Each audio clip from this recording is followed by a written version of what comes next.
So good morning, everyone. I'm Chelsea Dyer, the Manager of Engagement with the Wichita Regional Chamber of Commerce. Thank you so much for joining us this morning.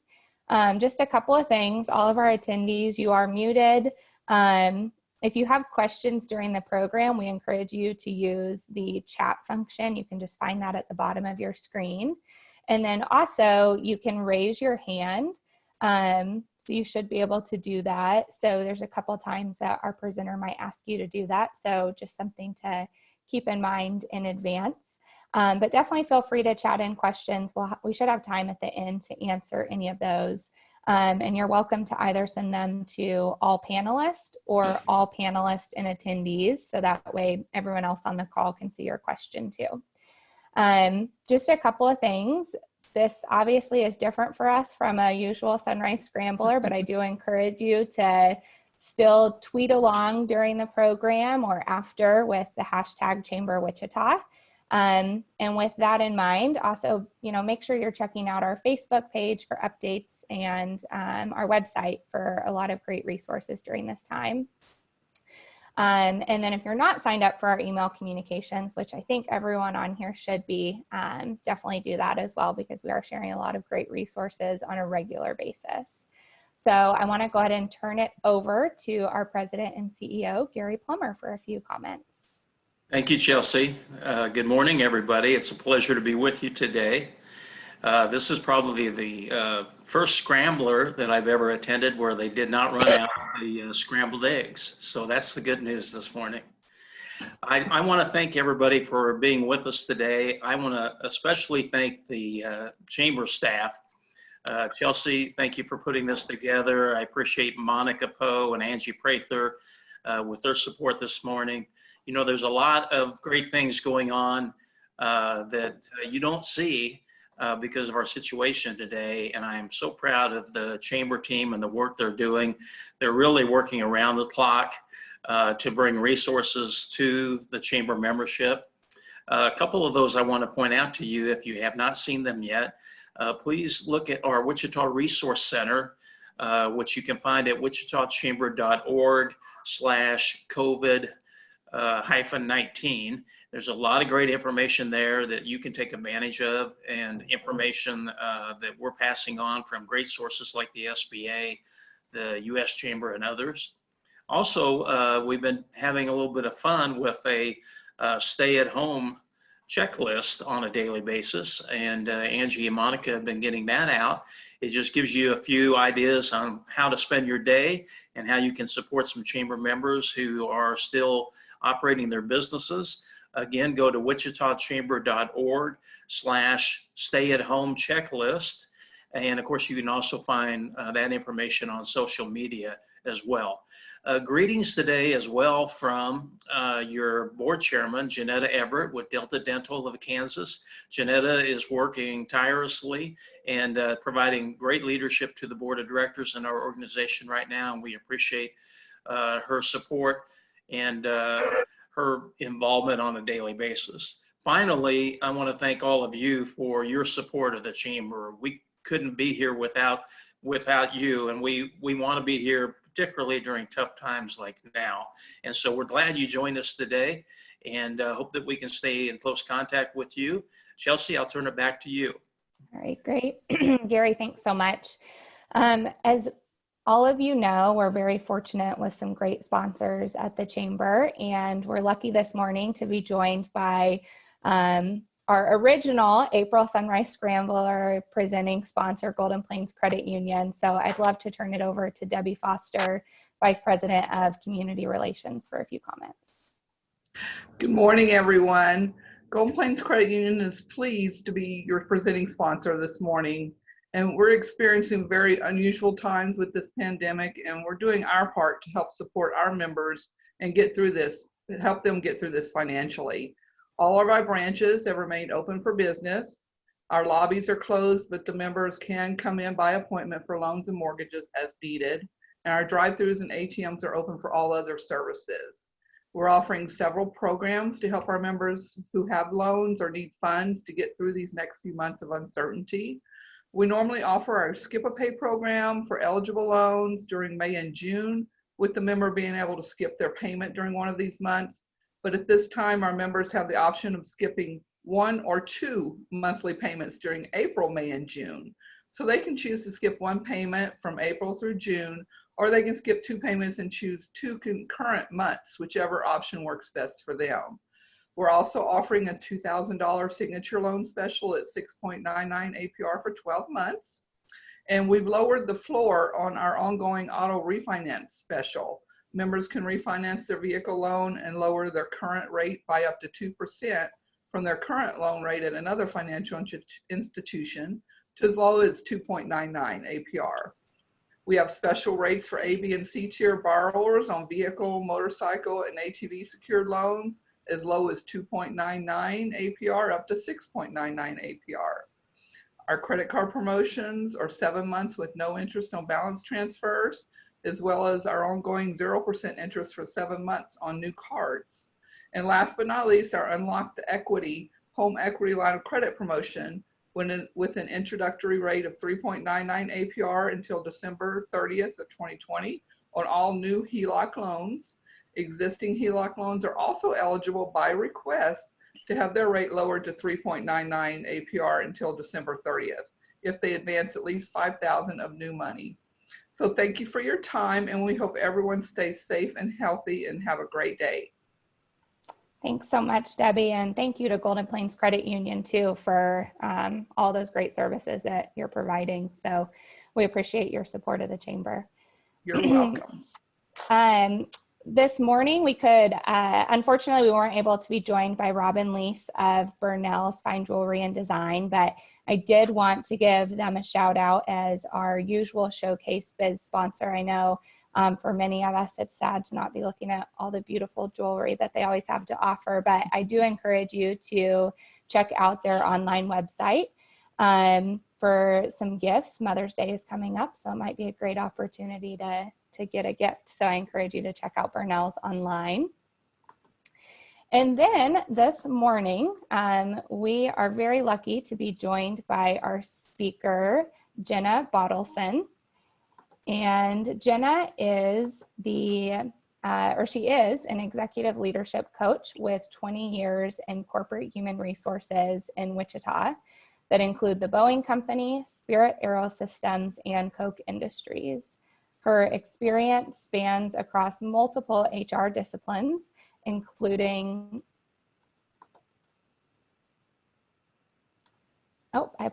including talent acquisition, performance management, succession planning, HR technology, coaching, and leadership development. During her time as an HR leader, her clients got real results through setting better expectations with their employees, implementing continuous feedback conversations in lieu of annual performance reviews, and assisting leadership in placing their employees in roles that played into their strengths. Jenna is the founder of Purposeful Developments, a consulting firm committed to making personal growth an intentional process. One of Jenna's additional coaching roles is facilitating the Alternative Board, or TAB, meetings. TAB, owned by Ashley Till of AZ Advisory Group, brings small business owners together to facilitate peer mentoring sessions to help owners grow their businesses while meeting personal goals. So thanks so much, Jenna, for joining us this morning, and I'll turn it over to you. Hi, thanks, Chelsea. Good morning, everyone.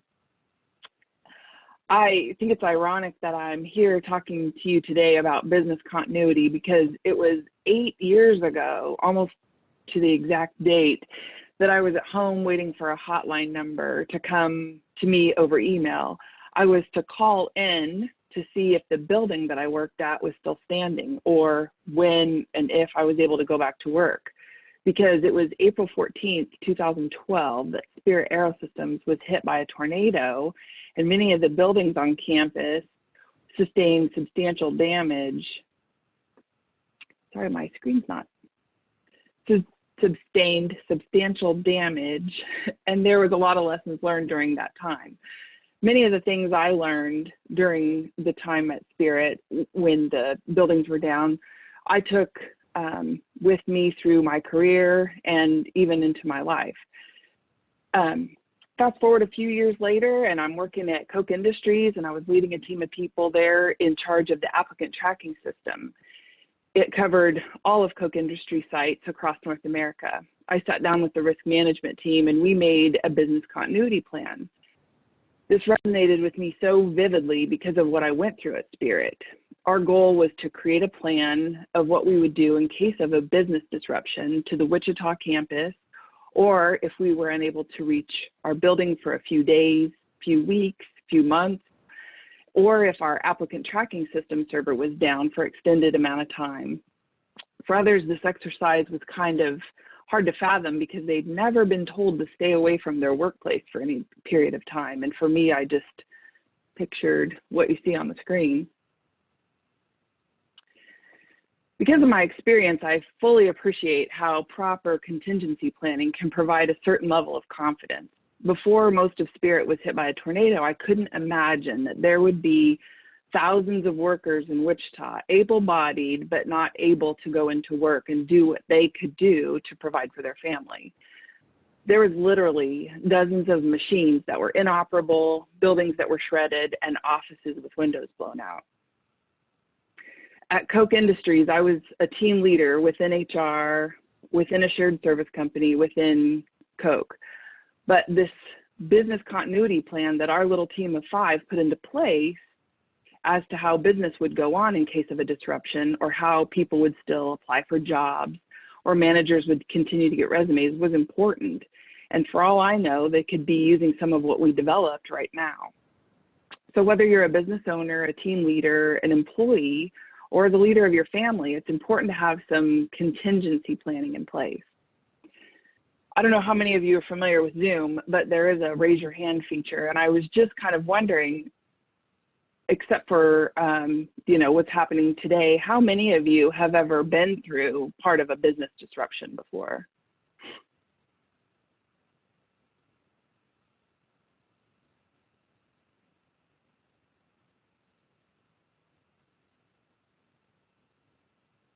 Oh, good. I see 5 or 6 people raising their hand. This was planned to be more interactive, so thank you. And it makes it more fun when I can kind of interact with the audience, so I appreciate that. It's hard to fathom that there would be people that want to go to work that aren't able to. There's some important things I want to share with you today about how you can plan for that business disruption. And the first thing is to step back and really think about the state of the business and you. Think about how you're feeling. Are you and your family safe? What are the other stakeholders doing? Are they also disrupted? What are your biggest issues, both personally and professionally? And what's the ideal outcome for your business in 6 months? Are you accepting help from others or reaching out if needed? That's important because it will give you perspective on really what's important, and it can give you focus on what to tackle first within your business. At the Alternative Board, we really spend some time at the beginning of all meetings checking in, both personally and professionally, because that brings the group together, but then also gives you focus, because a lot of times what's happening with you personally affects you professionally. How many of you are working at home right now, and also, well, first of all, how many of you are continuing to work but doing it differently at home?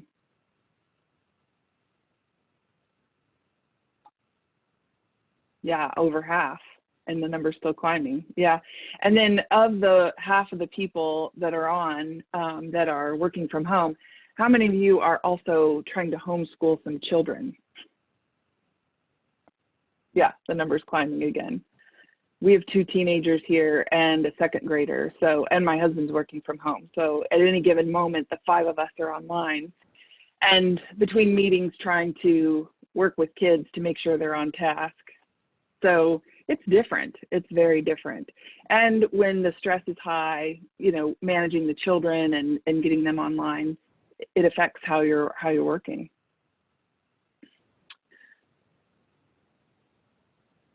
The next thing to think about is communications. one thing I've learned in my years in HR is you cannot communicate too much. And not just one way, but think about the communications to your employees, those that are still working, those that are on furlough. What do you need to be communicating to those employees and to your coworkers? And in the case of a disruption to servers or computer systems, do you have that information at home on a piece of paper, not just in your phone, or not just where you can log into a computer system and pull up their personal cell phone numbers? Having a place to get to those numbers and that information pretty readily is important in case of a disruption. Do you also have the right policies in place? Do you have a sick leave policy for your privately owned business? Or if you do employees know what that is? And do you have a work from home policy? Is there anything you need to change about those policies during this time? What do you need to be doing to reassure your employees about their jobs, about what's happening within the business? And in the case of what's going on right now, do you have a communication plan in process or in place for if one of your employees tests positive? Something to think about. How will you maintain these communications throughout the furlough if your employees are furloughed? And do they know how to expect that? Is it in emails? Is it in text? Is it a message that you're putting on your website for employees to check in? The main thing is, how are you providing assurance and comfort to your employees? And then for those of you that are continuing to stay in business, how are you maintaining a safe environment for those employees that are still coming in? And how are you communicating to them about how you're keeping their work environment safe? By a show of hands, how many of you are working in or own a business where you've had to furlough employees?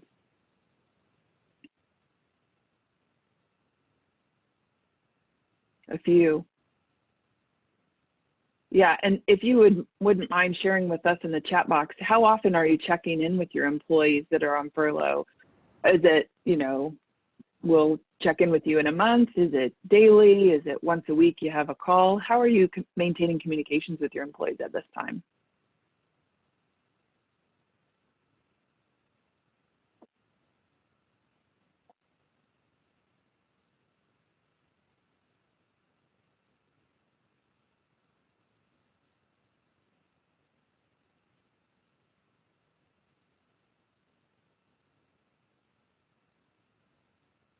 Trying daily.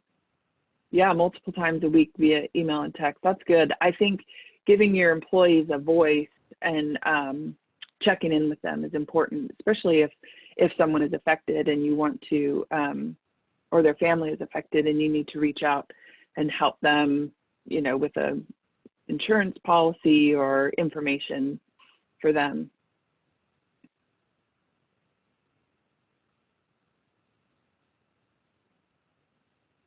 The next thing that's really important is continuing the state of your business.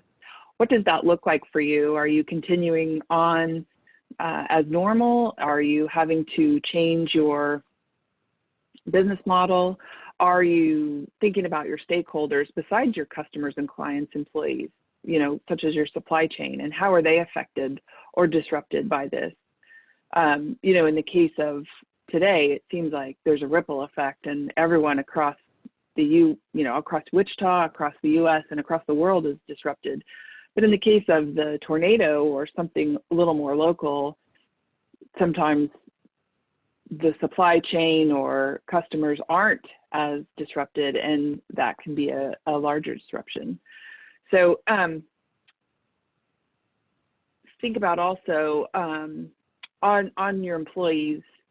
For different situations, are there times where you would need to lay off or furlough? And then how do you decide which ones, if there's a case of some staying on and some being furloughed?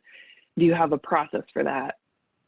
Also think about, how do you reduce your hours or reduce your service or change that service? And what does that look like for your business?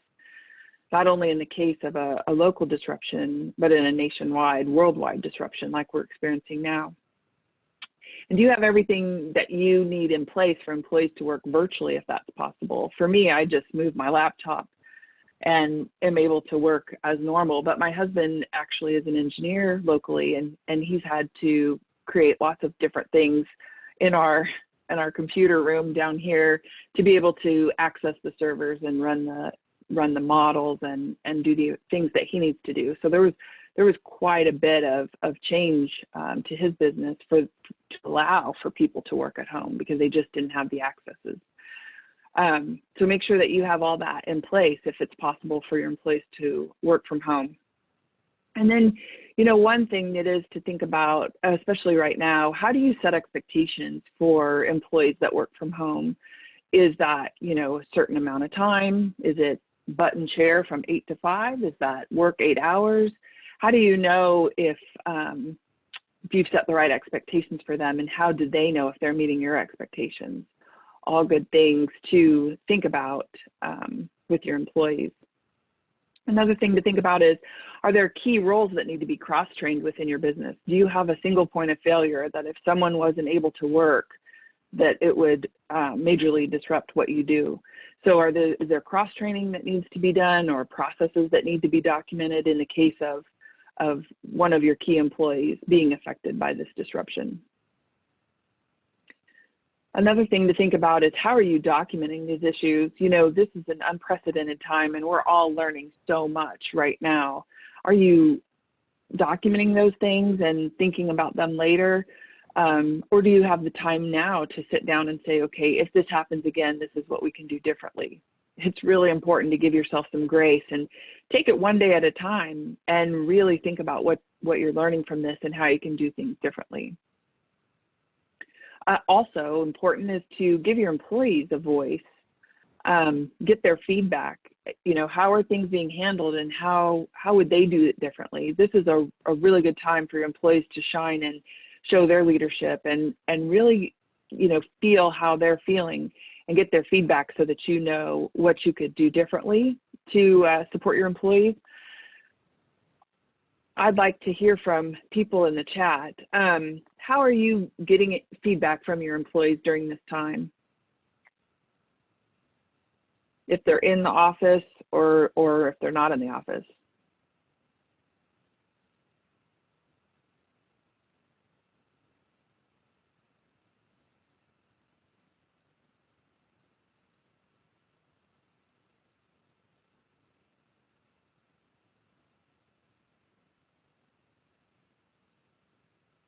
Good. I see that many people are talking with their employees, having a Google chat going all day. Good.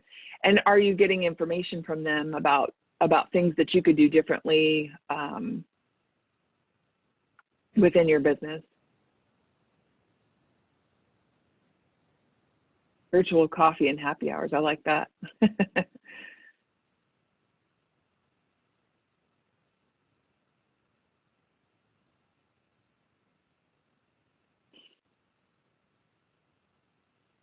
Oh, office Skype all on all day. That's good.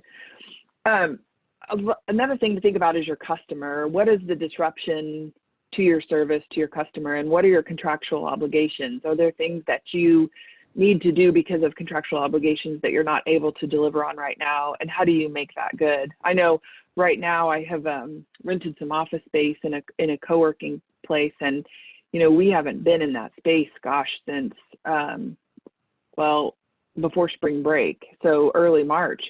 The contract I have there is for 3 months. So, what are they doing to make good? I'm paying for space that I haven't even set foot in for 30 days. So think about those contractual obligations you have to your customers and how you can make good on that or do things differently. Also, what are your communications with customers? I know my son happens to work at one of the local pizza places that's known for its buffet. So when we were all put on stay-at-home orders, of course, they lost quite a bit of business. They also happen to deliver pizzas, but that's not really what they're known for. So there was quite a few days where they weren't in business at all or didn't have any business. But then once they started communicating to the customers that we do deliver, or you can come and get curbside pickup, their business started to pick up again. So it's really important to think about how you're communicating with your customers. Do you have an email list? you have a Facebook page? Are you beefing up your marketing or not? We also have another local delivery place in Derby that's pizza delivery that's known for the delivery part. And gosh, they put on their Facebook page about 6:30 or 7 o'clock at night, well, we're out of ingredients, so we're going to stop taking orders for the night. So it's important that you know where your customers are and the best way to communicate with them. How can you expand or serve your customers differently? So this has been a great opportunity, and through our peer board meetings at the Alternative Board, we bring small businesses together, and we've heard a lot of creative things.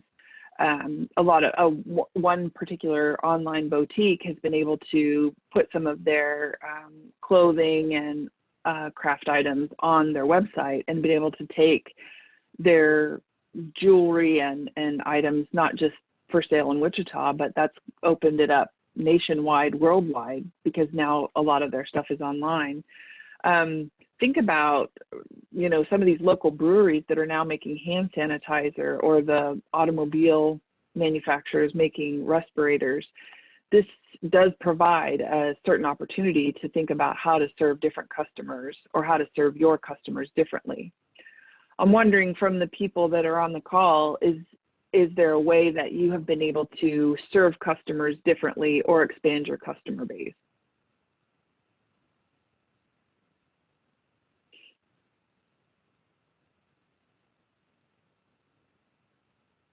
I know for us, we bring privately owned business owners together in a room and have these discussions. But by going virtual, we've been able to expand and have done some peer board meetings with people up in the Kansas City area. So it has definitely changed our customer base from local Wichita to Kansas wide.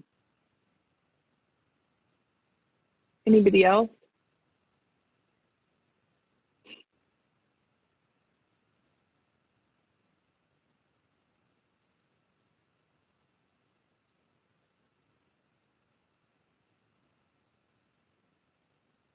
Good. Monica, would you mind sharing with us? I can see you raised your hand, but I was looking in the chat too.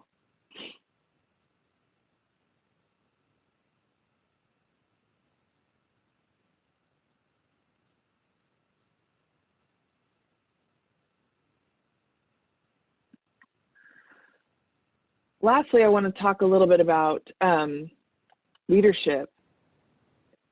How will your leadership be remembered when this crisis is over? How will others feel about your leadership? And, this is a really great time for employees to show their leadership too, as they, come into the workplace or work from home or are furloughed. How are your employees showing their leadership during this time as well? Yes, I can see. Oh, now I see some more chats.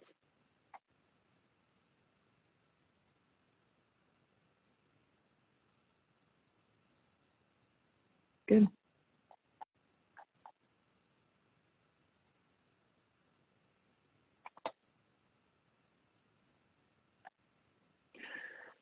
The point is that if you're prepared for events, you can be the calm within the storm. You'll rise as a leader, and whether that's in your business, your organization, your team, or within your family.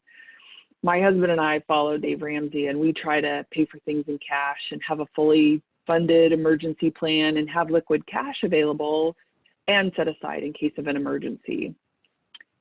That has created an opportunity for me recently. We didn't have an emergency, but I've always had this entrepreneurial calling, and I wanted to leave my corporate job and go out on my own. All that planning paid off, and it wasn't because we had an emergency, but it did support me in the decision to start my own consulting company because we had that liquid cash set aside.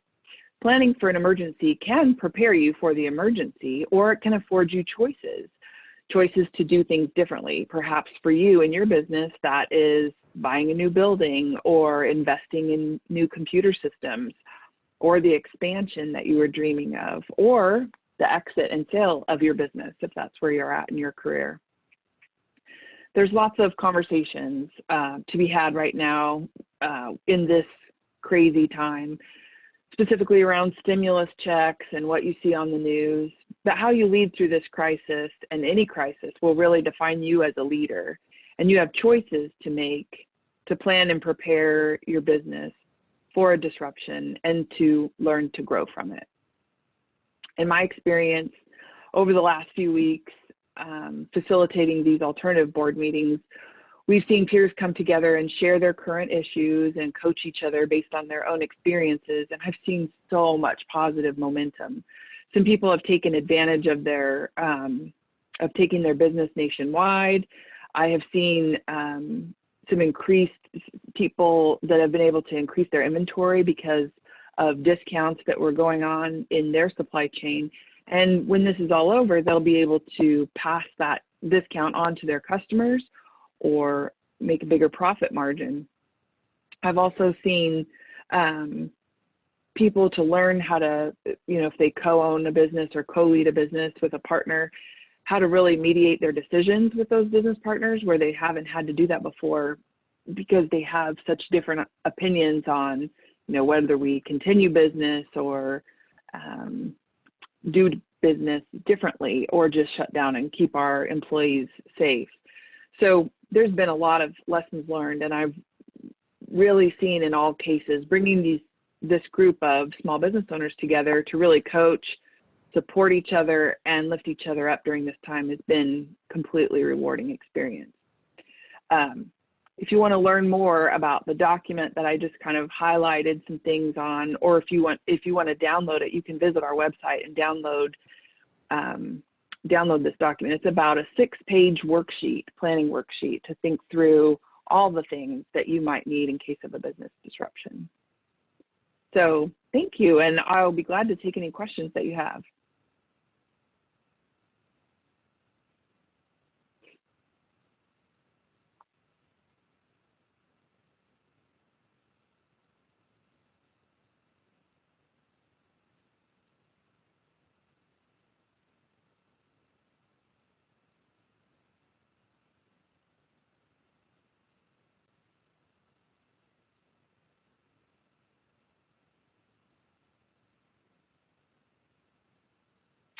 Ooh, are there any blogs or podcasts that you recommend for doing a better job at internal and external communications? Not that I know of. I have just been taking information from everywhere. There are a lot of good content. I don't know of any. Does anybody else in the audience know of any blogs or podcasts?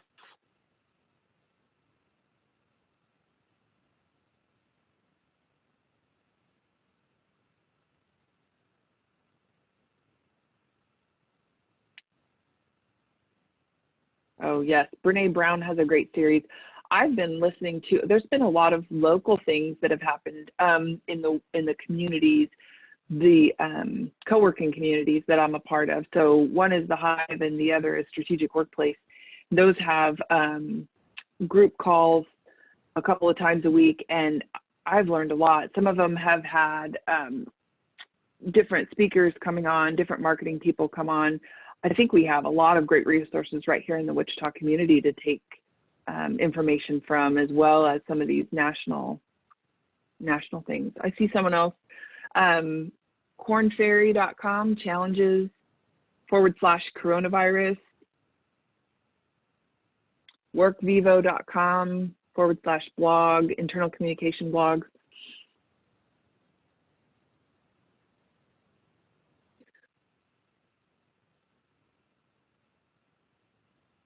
What are suggestions for a business struggling to find ways to adapt how they usually operate? Boy, I have seen this a lot. In fact, we had a board meeting just yesterday where we had some small business owners come together, and as a business owner or a leader within the business, when you are being strong for your employees and the leaders within your company, it's hard to sometimes show them that vulnerability and know that you don't have a plan. And I think that finding peers or a good group of support, and a lot of times that's not, just a spouse or a partner, but finding other business owners to come together and really talk through, hey, this is what I'm struggling with. fact, we had a lady on the call yesterday who was doing marketing for lots of small businesses who have had to shut down or furlough right now. And she has completely pivoted and starting to do a meal delivery service for people like me, working parents from the home, also trying to homeschool, also trying to cook. And I thought, what a great idea. So sometimes it takes bouncing those ideas off of other business owners and help them, help each other think through, what am I not thinking about here? So find a good group of peers that can really challenge you and help you think through some things. Because we were, brainstorming on price points and what the Wichita market could handle. I do think that peer roundtables are a great resource.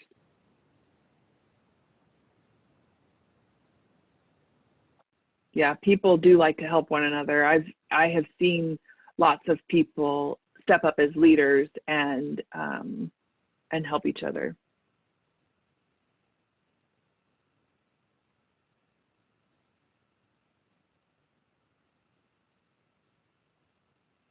Yeah, I think now is a good time to start planning what you're going to do to reopen your business. What does that look like? And how do you communicate to your employees? How do you communicate to your customers? I think a lot of the points that we covered in planning for the disruption, you think through each category on how you plan for the reopening of your business. And, I know that not all of you have had to shut down. I know there's quite a few businesses and people in Wichita that have, businesses as usual, but what that looks like in the office is very different.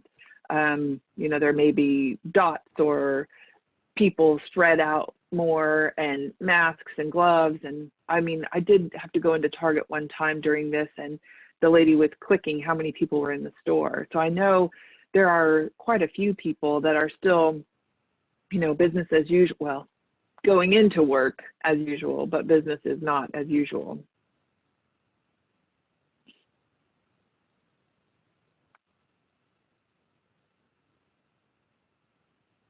Overlooked step when it comes to creating a continuity plan. In my experience, it was that, and we take this for granted, but how would you get a hold of, let's pretend the disruption was, back, I remember Y2K, we all thought our computers would go down and there would be no computer systems. And I thought, gosh, I don't know anybody's phone number anymore. So I think one of the things that we often overlook when putting a plan in place is, how would you get to the information that you need if computer systems were down, or if you couldn't get into a specific system? For me, that's, gosh, if I couldn't get into the phone numbers in my phone, I don't know what I would do. But there's a lot of stuff that I have, in the cloud. I don't keep a lot of stuff on my laptop because I like to go from my laptop to the desktop, and a lot of that's in the cloud. So what's important for me to keep either in a hard copy, in paper, or in multiple places so that you could get to it in case of server disruption.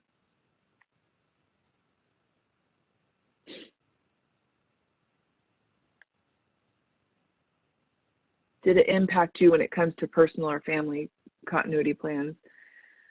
I never expected that all 5 of the people that live in my house would be on their computers at the same time. We have high school boys that are, Zooming into class or, working on their Chromebooks. And then I also have a 2nd grade daughter who's doing some things on her computer, and she also has a Zoom with her teacher a couple of times a week. And then my husband is using the desktop, and so we had to find 5 places in our house where we had, a desk, a chair, a place that people could work. That was so simple, but where would all 5 of us be that if we had to be on a call at the same time, we wouldn't be over talking each other or disrupting each other. So yeah, I think having a contingency plan for how would we all get online at the same time. And we did had to up our internet services, but also, privately, financially for my family, we've always had, like I said, an emergency fund for, what if your refrigerator goes out? That's a disruption to the household. So I think a lot of the things that that are for planning in your family would be financially.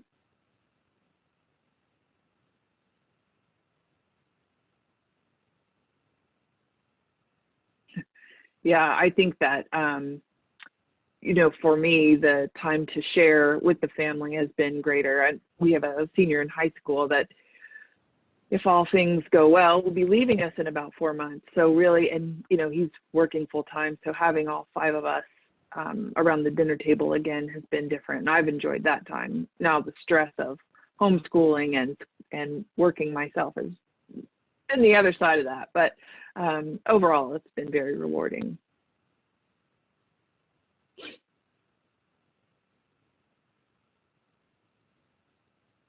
Yeah, one of the questions was, how did it impact? I think having done continuity plans at work, I never thought in a million years I would need a business continuity plan for what happens at the house. And this has been, you know, quite a learning experience. And if there's ever a disruption again, we'll know differently and we'll do differently. And there's lessons learned from this, and we'll have different things in place for sure.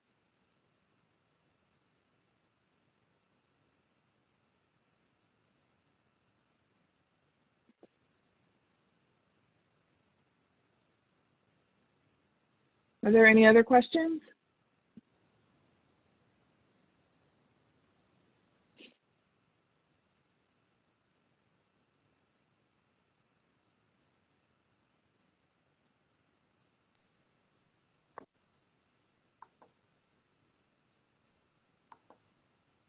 Thank you. We love getting business owners together to create these peer panels. And we're doing a lot of information on business continuity. So we, you know, would love to get a group of peers together to talk more if that's something that you'd like to do. All right, Jenna. Well, thank you so much. And I definitely want to encourage everyone to check out the AZ Advisory Group webpage. I've looked over this document a little bit myself, and it's a great resource. So I encourage you to check that out. I see we did have a question come in, and I'll let you answer it, Jenna, of how they can get a hold of you.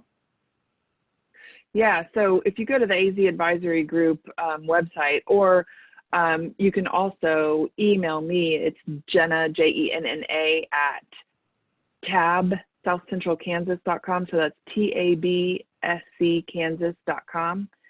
And I'll be glad to walk you through this document or walk your organization through this document. Yeah, great. And I will send out a quick email afterwards, and I can include this link as well as a couple others that were mentioned in your email, Jenna. I'd be happy to do that for everyone. Yeah. And we'll also have a recording of this to be shared later on as well. So I just again want to say thank you to Jenna and to Tab and to Ashley Till for introducing us. Ashley from AZ Advisory Group, we appreciate the introduction and having you here this morning. It's a very pertinent conversation to our time, and then also thinking about what we're doing when we get back to a new normal, I guess. And again, thank you so much to Golden Plains Credit Union and Debbie Foster for joining us this morning on, I think she said, her second Zoom call. So I know we're all tallying up how many different webinars and calls we're doing during this time. So it's a nice little competition for all of us, maybe. And then also a thank you again to Burnell's Fine Jewelry and Design as our virtual showcase biz sponsor.